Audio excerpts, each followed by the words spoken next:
Hello and welcome back to the Sovrenfx YouTube channel. So today we're going to go over a sort of psychological stroke technical way of looking at the market. So we're going to go over how you can give your trades a second chance. And the main concept of this video, or the main concept of giving your trades a second chance, is to sticking to one bias.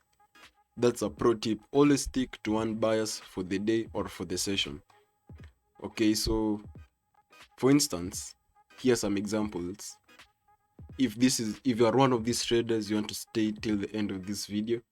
If you enter trades early, then it hits your stop loss, then it goes towards where you had anticipated. I know how that feels. That used to happen to me way back. It makes you lose confidence, it hurts your ego, and it will make you not look at the next trade the same. Psychologically, trading, you want to get rid of fear. You always want to have confidence and always work on the next trade.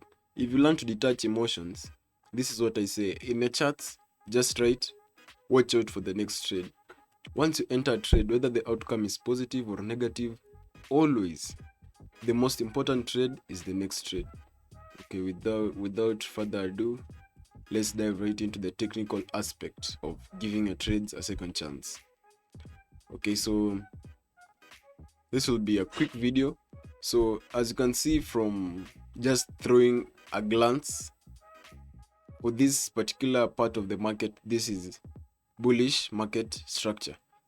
Say, as we've talked about in the previous videos on price action, this is how you attack this.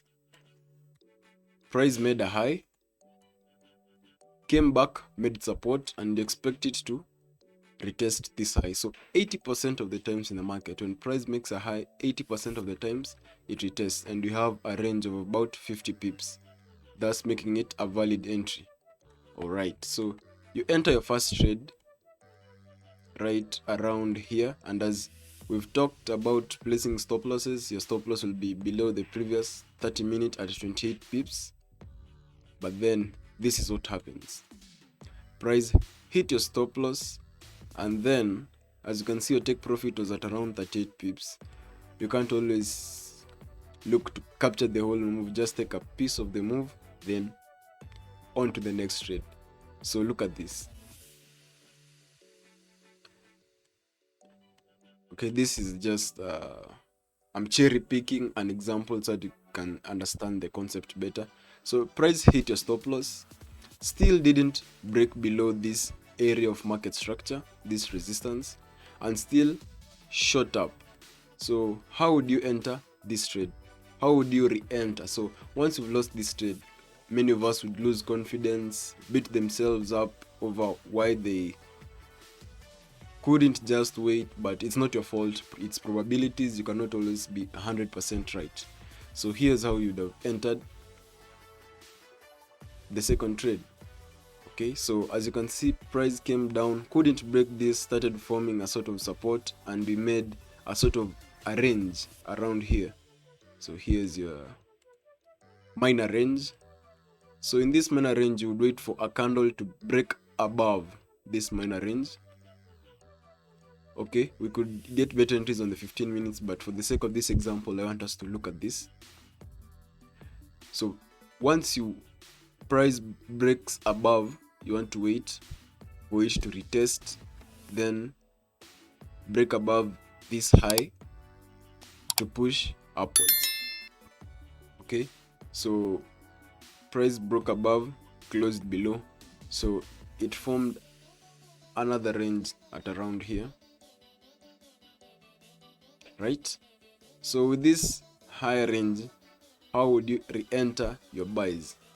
So there's a concept known as impulse entries. I'll make a separate video on that, but on the 30-minute, this might look to be an impulse entry. But on the 15 minutes, let's drop down to the 15 minutes so we can get a better look of the market structure. So on the 15, okay, this isn't the best example because price action in this range isn't as good as I expected it to be. And as you can see my lines, me personally, I'd wait for close above here or a close below here.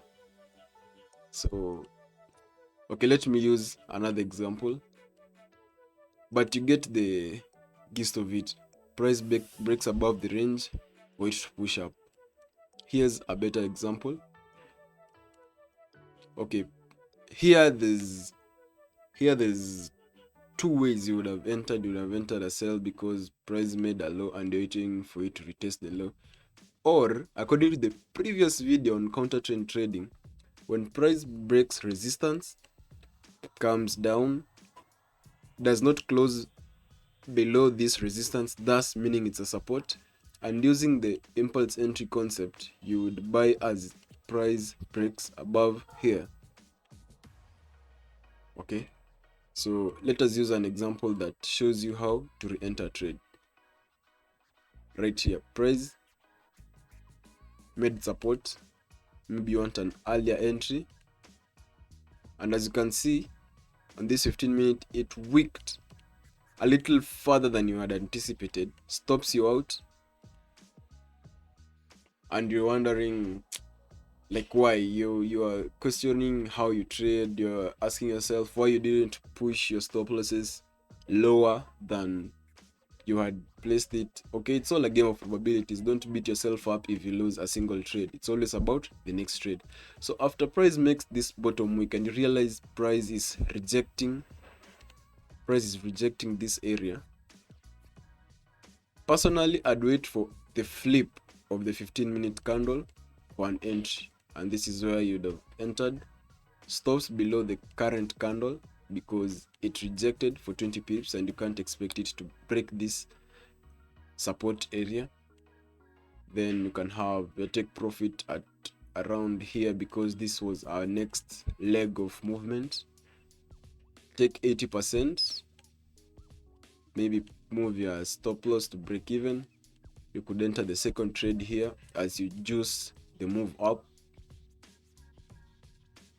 Okay, so I wish I'd have a whiteboard to give you picture perfect examples, but the market doesn't always give you picture perfect entries. That was my problem as a beginner. I'd go over PDFs, videos, always looking for picture perfect trades, but most of the times they're never picture perfect trades. You have to adapt and watch the market and apply what you've learned so far. So as a summary of this video, here's what you want to look at.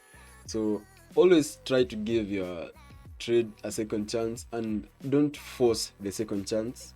You could always wait for candle closures or impulse entries, and the concept is to stick to one bias. Once you are comfortable with one bias, and the only way you can change bias is when you are maybe a professional, you've seen things happen in the market way too much time such that you have the confidence to execute on it. Don't change your bias as you're a beginner. That is a pro tip always. And as I taught you in the 4 hours, that's where you determine the session bias.